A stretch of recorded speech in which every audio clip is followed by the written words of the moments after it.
So let's get into the Obsessed Garage Ultimate Dynaudio Studio Monitor Solution. We got a lot to cover, so I'm gonna jump right into this video and start working through all the details of what this package includes and why you'd want it. Make sure to go check out. I have individual video on the Node. I've got individual videos on the studio monitors and setup of those. So today I want to get into what's in the package, why.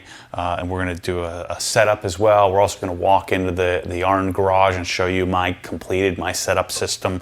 This is the stuff that I have in my personal garage. But there are various options, and really, to be honest with you, the only reason for options is money. So you would never buy unless it was size and money, you wouldn't buy the Core 7s over the Core 59s. You buy the Core 59s if you can swing it.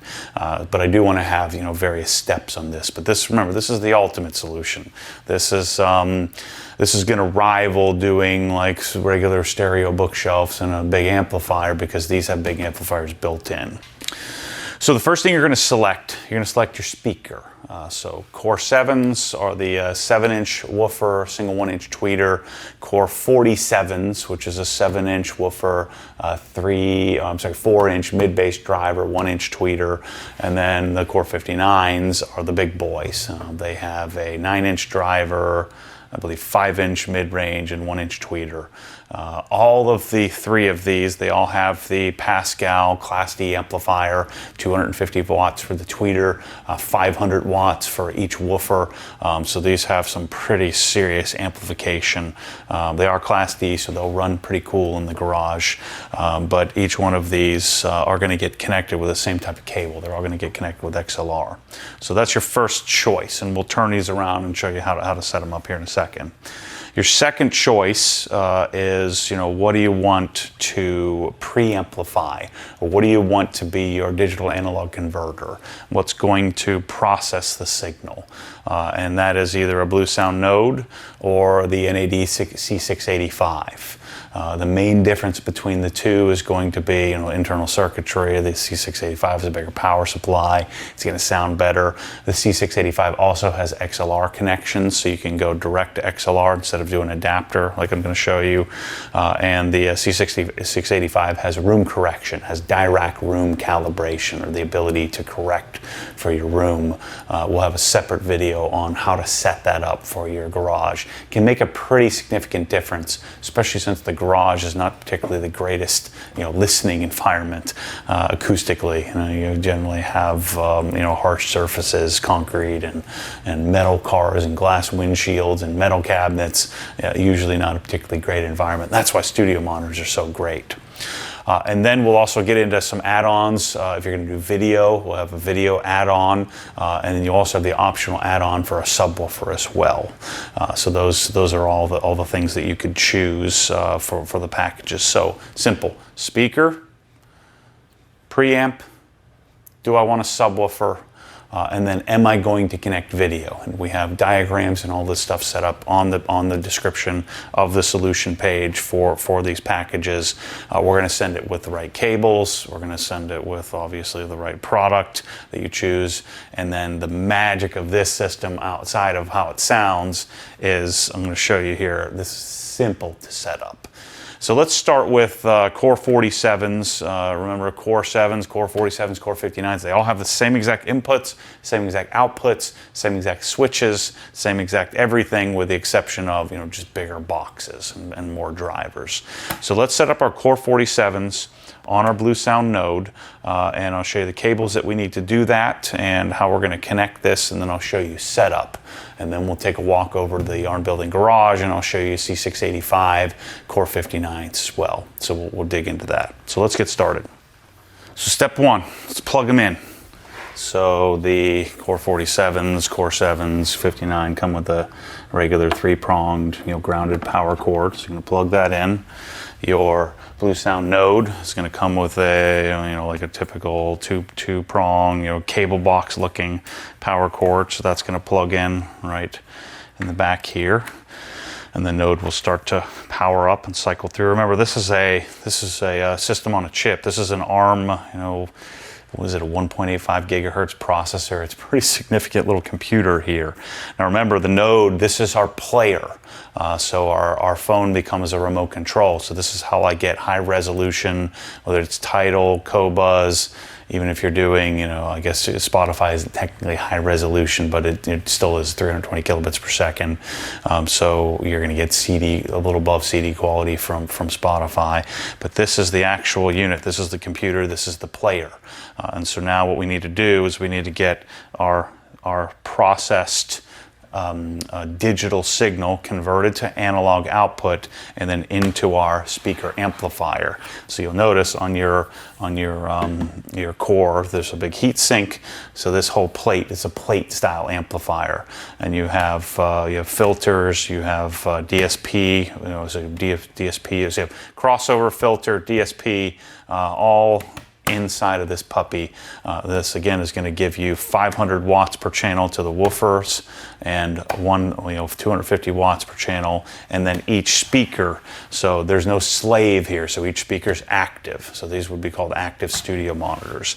So all we need this thing to do is send the preamplified signal, the processed signal, converted to analog and sent out to our speaker. And so we need a cable to do that. So excuse my ugly looking power cord here, but we'll turn this around so you can see how to do this. And so on the back of your Bluesound Node, it doesn't have XLR connections. On the back of your core speaker, there are only XLR connections, and so we need to do a conversion. Now, there's a disadvantage to doing this, but I haven't. As long as you don't have some weird transformers or something running through your wall where the cables run across, you shouldn't experience any issue. I mean, RCA cables have functioned fine forever, for decades. But we're technically rendering the XLR connection, the 3-prong XLR cable. We're rendering the benefits of it useless. But we do want to get the signal from what I believe to be the best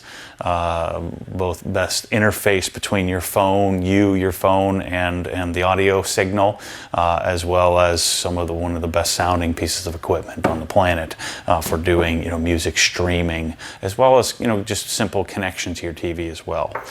So I'm going to come out of here, and then generally speaking, we're going to come out of left and right. I'm just going to set up we'll call it your left. So we're going to go left speaker here. So when you're setting up speakers, left is when you're facing, not when you're not where the speakers are pointing. So if I'm looking at the speakers, my left, left and right, I want to look at where the sound is. So if the speakers were up here, my left speaker is going to be on my left side facing the speaker. You can get confused when you're setting up a speaker, and you would think, well, left is over here because this is the way the sound is firing out. You always want the left to be on the left side when you're looking at the speaker.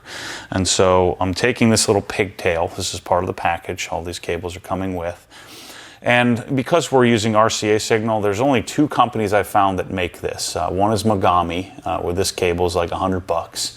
The other is Monoprice, where this cable is like whatever it is, 12 or 15 bucks. I've noticed no audible difference between the two, and so for our package, even though we have $4,000, $5,000, $6,000 speakers, I find this to be an appropriate connection. That the Monoprice stuff is acceptable. The other thing that we will be providing is, for this particular package, we can get you whatever length you need, but for the solution, all in one box, all set up and sent out to you, we're doing a 25-foot cable. If you need something shorter or longer, we can provide those as well. I have 1 meter, 2 meter, 4 meter, 6 meter, 25-footer, and 35-footer. So we'll have all different sizes available. But in the package, just to keep it simple, 25 feet should be sufficient for most cabinet arrays and most setups in a garage. So we're going to make this adaptive for this. How do you want to say it? We're using this adapter to make the conversion or make the connection, so that now I can take and connect my audio cable, so I can get my audio signal to the speaker so that it can then amplify it. So picture this running behind your cabinet, and then you're going to plug into the analog input. there's a analog in and a digital in. The digital would be for like a digital mixing board in a studio environment. We don't have that capability. So even though we're doing with a digital analog converter, think about this. It's called a DAC, digital analog converter. It's taking the digital signal, converting it to analog so it can send it through the cable, and then the speaker is going to accept the analog signal. If you plug it into digital, I don't know what will happen. I don't think it works. So you'll want to skip that. Let me flip this up on its end so I can show you what settings you're going to want to choose. And you'll want to play with this a little bit. Don't get scared. This is going to be really simple. I mean, that's our entire connection. So we have one more for the right speaker. That's it. That's all you need to do. Plug it into the wall, one cable. That's part of the magic of this system and the way that it's set up. If you want to hear the speaker, did we do audio in that video? So if you want to hear it, go watch the Core speaker video, which I would highly suggest you do if you're planning on buying these. But then set up, something's vibrating here, I'm driving me crazy. So the way that I set this up, I set it up power mode on standby. On the LYD speakers, I prefer to leave them on all the time, even though it's probably not most efficient for your power bill as well as the speaker's longevity. But on the cores, as soon as it gets a signal, it snaps into play, turns on within, say, 5 seconds. The LYDs take 10, 20 seconds. Your subwoofer will start playing, and then the LYDs start working. But on the cores, I leave it on standby. So that way it'll go into sleep mode. As soon as it senses any sort of audio, it kicks on within a few seconds. And you'll see all these speakers have they have a red or a green, a little dot on them. You can see right here. It's red right now, but when you have audio signal, when it's turned on, when the speaker's turned on, it'll switch to green and let you know that there's audio going to the speaker. The bass extension you set to full, so run it on full. We'll let this thing process this signal. So if we have a subwoofer, this will then cross it over and send the subwoofer signal. So I'm generally going to run these on the full setting. Is preference for me. You choose your left and right. Again, this was the left speaker, so I'm going to choose left channel. I like to run these dark, especially when they're new. When you get a set of cores or really any speaker, it takes time for them to open up, soften up. So they're a little bright. These I find are a little bright right out of the box. Run them dark, bring them to bright later on if you wanted to, but I run these dark all the time. I want them to be as smooth, especially in the garage, being a bright room. Run these dark. All that really does is moves 1.5 dB down. So it takes 1.5 dB off of 20,000 hertz, adds 1.5 dB to the low frequency, say 40 hertz, and sort of shifts the perspective a bit toward lower frequencies. You're going to run the position as anechoic because you got it out in the big empty room. If you had it at a desk or you had to soffit, if you had built some sort of channel or something, you could use the soffit. But I find it sounds best on anechoic, and then free. So there's free, wall, and corner. So you can play with the position settings to see how it sounds in your room. I run it as free and as anechoic. Then you're going to run your analog input at plus 24 dB and your SPL level at 112. So all the way maxed on both. Remember, you have a volume control on your preamplifier. Your volume control, you'll either control from the top here. There's a little slider on the top, so you see this. See how this can this either increases or decrease. You can either tap the dot or move back and forth. You're probably never going to touch this. You're going to use the BluOS app on your phone. And so the channel track is here on the left and right as well.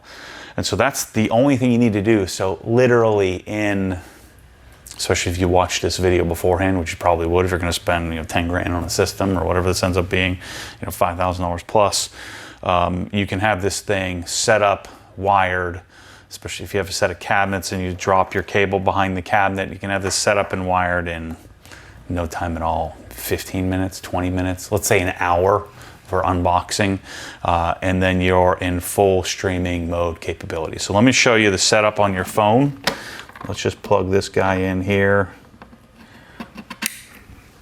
So again, very, very simple. So you're going to download the BluOS app. Can you see that, Mike? So there's our BluOS app. Open the app, and it's going to be a blank screen, nothing set up here. And so I'm going to go home. So I go to the home screen, and I'm going to add a player, and it'll search, looking for players. Boom, it sees the BlueSound node. I'm going to hit node here. And then it's going to ask you to do accessory setup. So it's going to connect to Wi-Fi. It's going to connect this to your Wi-Fi system. It's also going to search for any firmware updates needed. This step usually takes a couple of minutes. We'll see how it goes. The firmware update will take the longest part. So it's telling me, there's my network, so I selected that. It's telling me, the name. I could rename the node if I wanted to here. It's asking me if I want a password. I don't really care. I don't have, apartment or neighbors or anything like that. It's going to mess with it. So I'm going to leave that alone. I'm going to click next. Now it's going to set up the accessory. It's going to set it up via AirPlay and connect to the device. Now, just because it's connecting to the device via AirPlay doesn't mean we're going to play. We're not going to use our phone as the player. We're going to use the node as the player, and so we're not going to be sending the signal from Tidal via AirPlay. We're going to send it. We're going to just use this as a remote control. So done. So now it's preparing, and it's going to look for firmware updates for the player. I'm glad we're doing this on a brand new one here. And so that's going to take a few minutes to do and create or get the latest firmware update. I find that every 2 weeks BlueSound has a new update for us, which so as you can see, it's installing the upgrade. The light goes switch between green and red, and basically telling us that it's doing our initial upgrade. This usually takes 5, 6, 7 minutes, something like that. So when this is done, I'll come back to you and we'll show you the final part of the setup. I do find that you'll want to keep your phone. I don't know if it'll, I guess it would do it in the background, but I'm a bit neurotic about this. I keep tapping my phone to make sure the phone stays on. It should be connected and should be downloading without that. The other thing that you may want to consider doing is connecting a network connection as well. The Wi-Fi is really strong on this device, but you could run an Ethernet cable if you have a network switch, or you've been fortunate to pre-wire your home, or you had a pre-wired home where you have a port that you can plug into. Okay, once the update is done, then it asks you to go and you name your player. You name whatever you want. I'm just going to call it Garage. It's just here somewhere. So Garage is one of the prefab things. I'm going to confirm it. It's preparing. So it took 7 minutes to do the entire update from start to finish. Setup complete, finished. So now I got my player. Go home.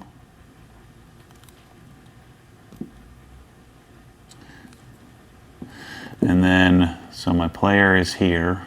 So it says Garage node. And then if I go home and I hit the three lines, now I can set up and log into my music service. So I'm going to go music service, and then Tidal is down here. So you could do Spotify, Tidal, whatever you have, whatever you subscribe to. I'm going to log in. So you get here. Don't let this confuse you. So once you're logged in, you're logged in. Don't click log out. Doesn't look like you're logged in, but you are. And so then go back over to, actually hit the little circle, and then I forget, how do I get out of this thing? Okay, music services. So Tidal. I click Tidal. Now I'm in Tidal. The cool thing about the BlueSound app is that I'm able to, the playlists are actually, I think, better than it is in the regular native Tidal app. And then the great part about this, if I'm going to play something, so let's say I'm playing Perfect Circle. So on the right side, it'll say CD quality or MQA. And so I go, and I'm going to play a song. Let's mute this so that we don't get copyright protection. So use of the app, you'll have to play with it a little bit, but use of the app is really quite good. And so down here at the bottom is where you adjust your volume. So I can adjust my volume up or down. and if I click on the song, it brings up the artist, tells me, what the quality of the music is, and it allows me to, change track, change volume, move the track forward and back. I can go to the artist, I can go to the album, I can do all kinds of stuff. So the app is, I think, the best. It's the best streaming app. So the BluOS system looks a little clunky at first, but when you use it, it's much better than any other music app I've ever used. And so I like listening to Tidal via BluOS more than I like listening or using the Tidal app natively. You could also use Spotify. So Spotify would be different. Spotify Connect means that the player is playing Spotify, but you would actually go back to your regular Spotify app and then select, the Bluesound node as your device to play. Just make sure when you're selecting it. So let's do that here together. So let me go and stop this song. I'm going to go to Spotify, and then let's say I'm listening to the Joe Rogan Experience. I want to choose the audio device that I'm listening. You want to make sure that you select the, let's see, so there's Garage. You want to make sure you're selecting it so that it's not listening via AirPlay. It'll look like AirPlay, so you want to make sure it has just like the circle with a speaker next to it, so that way you're playing Spotify Connect and not Spotify Bluetooth. So your setup for a C685 from NAD will be identical. So even though it's technically a different company, the NAD is still a BluOS device. And so the C685 would connect without this adapter, so your connection's the same as well. The only difference is you're going to connect your XLR direct to the back of the C685. I'll show it to you in the garage. We'll flip it around and grab a little image of what it looks like connected. But your setup that I went through on my cell phone is identical. Take you less than 10 minutes to do all the firmware updates, get connected to your music streaming service, and you're up and running and listening. It's amazing how much better this stuff has gotten over the years. I mean, when I was selling this stuff in the late 90s, early 2000s, it took, I'd be on the phone half my life teaching people how to set up their Denon receivers and trying to select inputs and all that stuff. This really has become very, very simple. You don't need a lot of wires. You don't need a lot of connections. You can have it set up operational in minutes. If you do get stuck, you can always hit us up, support@obsessedgarage.com. Send us some pictures or a little video. We can always, call you or FaceTime you and figure out, what you're doing wrong. But the setup for this core stuff, for the ultimate package, really, really easy. I promise you, even if you're not an audio person, you can have this set up within, let's say a couple of hours if you really fumbled through and really setting up the position of your speakers. So let's talk about some of the optional add-ons that you could do for this package that you can either choose in the drop-down or go to a separate product and add on either a subwoofer or video. All right, so with the cores, I think you want one of two subwoofers. I do think you want a subwoofer. So this is a optional add-on. You could certainly run Core 59s, Core 47s, Core 7s without a subwoofer. You may want to buy them and try them out and test them. My suggestion, if you're going baller on me here and you're buying, the same stuff I have in the garage and you want the ultimate studio monitor experience, I think you're going to want a subwoofer, or 2 or 4, depending on how big your garage is. Putting 4 core subs would be a bit ridiculous, but hey, this is what we do here. If we're talking about doing this level of audio in the garage, we're talking about pretty ridiculous anyway. And so the subwoofers will be set up the same. This is what Dynaudio calls sub 6. Ignore the setup is the same. I mainly have this here because I have one open and I wanted to show you. The core sub is the big boy. The sub 18S is what you want for the cores because it has a DSP set up specifically for where the DSP you can tune it specifically for the core speakers. But they're the same subwoofer. They just have a little bit different DSP setting. So the way that you're going to set this up with a node or with a C685, it's going to be the same setup. Both only have a RCA subwoofer output, and it'll say sub out. The C685 has 2 subwoofer outputs, but it's really just a splitter inside, so it doesn't have discrete subwoofer connectivity. And so the way that you're going to do this is either wired or wireless. You want to wire it if you can. So when you're selecting your options, we have subwoofer. You can choose the subwoofer 18S wired or wireless. So we'll choose that in the drop down. If you're going to go wireless, it's going to come with the Dynaudio Nero. So this is their subwoofer, wireless subwoofer connectivity. You're going to lose 2 or 3 hertz of low frequency response. This plays down to 18, or these pass 18 hertz. The sub 18S plays down to 16 hertz. The core sub plays down to 15 hertz. So you're going to miss a little bit of low frequency response. I'm running mine wirelessly at my house, and I haven't noticed any degradation. So it's inaudible, I think. And so if we're going to go wireless, we're going to send it with these. So if you choose the drop down, we're going to send it with the right cable. We're going to send this monoprice Y adapter, and the Y adapter is going to connect via left and right stereo into our transmitter. Right? So this transmitter will then, sit behind your, or if you have a metal cabinet, you're going to want to make sure you cut a hole or drill a hole in the cabinet and put this either on the side of it or on top of it. If you put this in the cabinet with the door closed, you're going to have interference issues because this is operating at 5.8 gigahertz. It's like an old wireless phone in your house, and so you're going to want to make sure that you get this out of the cabinet if you can help it. And then on the other side, we have 1 of 2 connections. So if you have if you're getting a sub 18S, they're going to send you this Y adapter. And this Y adapter is going to go to right in and left in. Now, it doesn't matter. This doesn't need left and right in, but because it's just a simple way to connect this, giving you 2 Y adapters, we might as well. The left and right in really doesn't matter. The left and right is if we were wiring up, say, like some LYD speakers or something like that, where we were going to use the DSP specifically. So in this case, we're going to go wirelessly from our Bluesound node or our C685 right into the subwoofer with a Y adapter. And we have all these parts and pieces are coming together. These both need to be plugged in. So there's a little, this little plug, we'll plug into the wall on both sides. The Nero, the Dynaudio, does have a bracket on the bottom that you could screw in and mount this at the back of the speaker. I'd tend to just use some two-sided tape and have it stuck to the back, or just kind of tuck it underneath the speaker, next to the wall, and make it look nice and clean like that. So if we're going to go wired with a sub 18S, the wired connection is going to look a little different. So wired, we're going to go XLR.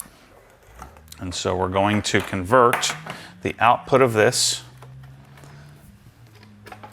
We're going to include a 25-foot cable. We can get you longer if you need it. And so the wired connection will look like this. So we're going to adapt it, much like we did with our regular core speakers. And then we're going to go into pick one. Doesn't matter, right or left. You don't have to do a Y adapter stereo, and we've got our audio to our smaller sub. Now on the big guy, the core sub, this thing will change your life. This is like 2.5 of those. This thing is insane.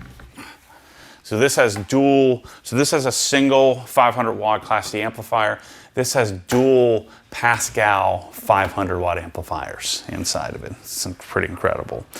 So if we're going to do wired on the core, the wire looks just like this. Let me detach this sucker. So the wired connection, remember, analog, not digital. So go right to the analog input, good to go. Okay, so that's your subwoofer connection. Nice, simple, easy. I'm getting my full bandwidth, getting my full, playing down to 15 hertz, full capability. If I'm going to do wireless, I need 2 of these connections. So wireless will look like this. So here's our transmitter, just like before, where I have my Y adapter going to my stereo input. Again, we don't need to Y adapt this because this can operate mono, but we're going to do stereo since we have it. And then I'm going to take my transmitter, or I'm sorry, my receiver. The receiver has a single subwoofer output. I'm going to connect another one of my RCA to XLRs, and I'm going to go analog into my subwoofer. Nice, simple, easy. You're going to want to play with the setup. This subwoofer I generally run at somewhere between +4 and 5 hertz, +4 or 5 dB. This subwoofer, if you're looking for settings, we're going to run this on standby, low pass, free, anechoic, attenuation 0. L+R really doesn't matter because that's for digital channel, so it really doesn't matter what that's set at. My analog sensitivity at 0 and my SPL at 112. You can play somewhere between 96 and 112, depending on how much output you're getting from the node. You'll have more subwoofer functionality and capability tuning if you're using the DAC software in the C685. But that's it. That's your subwoofer add-on, and we'll make sure you just pick the sub. Pick the sub you want. Pick whether it's going to be wired or wireless, and we'll make sure you get all the right connections for it. So let's talk about video. This is not in the drop down. You'd have to go to a separate product. We'll have it in the description of the video under the specifications area. But if you wanted to do video, so if you have a TV setup, there's a couple of ways you can do this. We'll talk about the C685 in a minute, but let's just talk about the Bluesound node to start. So you have something called HDMI eARC, Enhanced Audio Return Channel, EARC. And so most smart TVs, most modern TVs, especially if you have something newer, will have eARC. Worst case scenario, it has ARC, ARC. Most of them are passing full like Dolby Atmos. Again, this is a stereo setup, so you're going to get the signal that you need. You just have to be careful. Some directional cables will have a difficult HDMI cable, so you want to use the ones that we're suggesting here. So the display. So if let's just say you had your core 47s, you had your subwoofer add-on, and you have a Sony TV or an LG OLED or LCD in the garage, and you want to get audio from your TV to your speakers. In my garage, I had pre-wired and ran the wires through the wall, and so it really doesn't work so simply. Your garage, if you're running your TVs mounted to your cabinets or in between, you have the ability to run wires, then it could be really simple where you take this puppy and you just run an HDMI cable from usually input 2 or the audio return channel connection to your Bluesound node, good to go. So you can run a 1 meter, a 2 meter, a 4 meter, a 6 meter. And I changed the cables because as you get longer, you need more bandwidth capability. A 10 meter or a powered optical cable if you're doing, this is a 15 meter or longer. This is a $500 cable if you needed to run longer lengths. And so you can simply connect your TV to the audio return channel, and you can get audio from all of your smart TV functionality from the TV. Another way to do it is you could run an optical cable. So you could run an optical out of the TV into the optical in. Now you're going to need to get an adapter, and I don't have this adapter. I think Monoprice has them, but this is a 3.5 millimeter to female optical to allow you to run the optical connection. There's no reason to really do this unless you had to, unless your TV didn't have an audio return channel out. So this should be really simple in that you should just run your optical cable. Now, if you're doing something more sophisticated, like if we're doing the C685, and you wanted to have your Apple TV next to, let's say you had a Blu-ray player and Apple TV. You're going to need to get one of these MDC modules. So this is a module that has multiple HDMI connections. We'll put this all in the description so that it makes a lot of sense. So you'll take this, you'll screw it into the back of the C685, you'll buy a couple of 1 meter optical cables, you'll connect your Apple TV, you'll connect your Blu-ray player into the input 1 and 2 of this, and then you'll run, say, you'll run a 4 meter cable or a 6 meter cable from output of this to the input of your TV. and then that way you're not using the audio return channel. You're using it your C685 as a switcher, as a preamplifier, or like a home theater device. You're still only going to get stereo sound, but it's a way for you to send the signal from your sources to your TV. And so you have three options. You can do MDC module with the C685.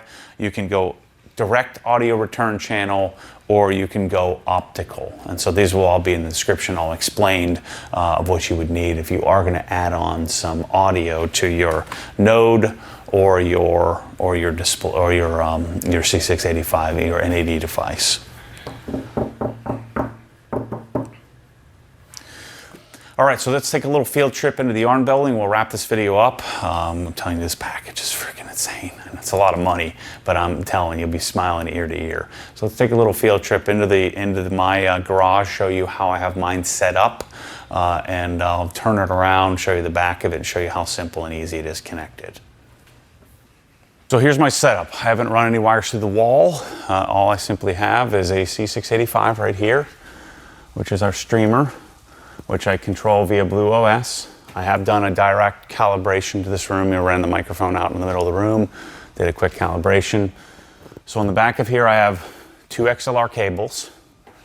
One's 25 feet running to here, and the cables are just hanging below the cabinet. This is the Core 59. So I actually put this on the wall bracket. So that's another accessory you could purchase. The wall bracket is, you need one for each speaker. So they're sold singles, just like these speakers are sold by singles. So this is the Core 59 with the 9-inch woofer, the 5-inch mid-bass driver, and 1-inch tweeter. Same amplifier as the Core 47, just the bigger version. And then over here on the left, same thing. I have the XLR cable, 25-foot monoprice XLR cable run. So this has power, XLR to each speaker. And then my subwoofers are hardwired in here. I ran a hardwire because it's all self-contained within the cabinet. And so I have the two RCA adapters, so the RCA to XLR, and then two 25-foot cables run directly to the subwoofer, and the subwoofers are plugged in. So that's it. So we got 4 cables for the subwoofers, 2 on each, power cord, XLR. I've got 2 cables, or so another 4 cables for the speakers, so that's 8 cables, power and XLR. And then I've got 2 adapters for the subwoofer, so that's 6 cables, 1 more power cord, so 7 cables in total. Nice, simple, organized, and neat. So here's our connections on the C685. So remember I showed you the video, so this is where you would slide the video module in if you were doing the video add-on. So here are my left and right outputs, which are just a XLR cable. And then here's my subwoofer connection where I have my RCAs to XLR, like I showed you. So there's 2 subwoofer outs. I have 2 subwoofers connected. So that's it. I've got my microphone connected in case I ever want to do any direct calibration changes. But I have 2 XLRs, 2 RCA to XLRs, power cord, done. Very, very simple. Nothing else you'd need to do. And I got a fully self-contained, fully functional, high-end, super high-quality audio system where I've got my wires running around the back here that you can't see. And everything looks clean and organized right on the back of my cabinet. Doesn't get any better than that. So that's the ultimate setup and all the options. You can choose, brackets. We've got full supporting XLR, optical cables, everything you may need. If you need to customize it a little bit, at least we're getting you 100% of the way there for most of you, 95% of the way there for the rest, where you can kind of add on or adjust. Hit me up, matt@obsessedgarage.com, if you have some questions, if you're sort of unsure. Should I do a studio monitor setup? Should I do a stereo pair of speakers? What should I do? You see what I've chosen. I've chosen to do Core 59s, 2 core subs, and an NAD C685. I'm building my house. I'm going to do cores again. It's my favorite setup.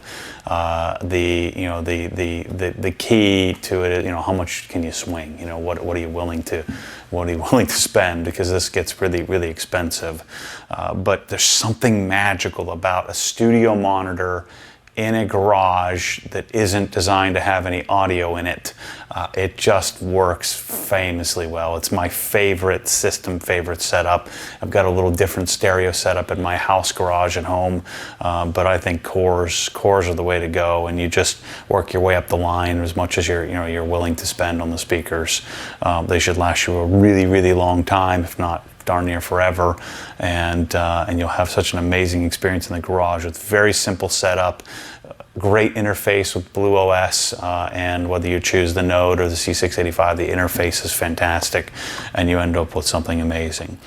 Make sure to check out the mid-level or the LYD level of, we call it the advanced package. The LYD stuff would be a step down, and then we also have some wireless and some stereo solutions as well. You might want to check out those videos.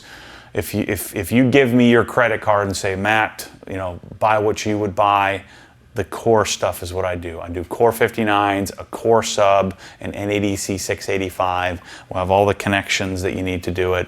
If you need video add-on, just choose to go to the video add-on section, and that's what I would do. So you're $15,000, $18,000, no biggie, right? To do it that way.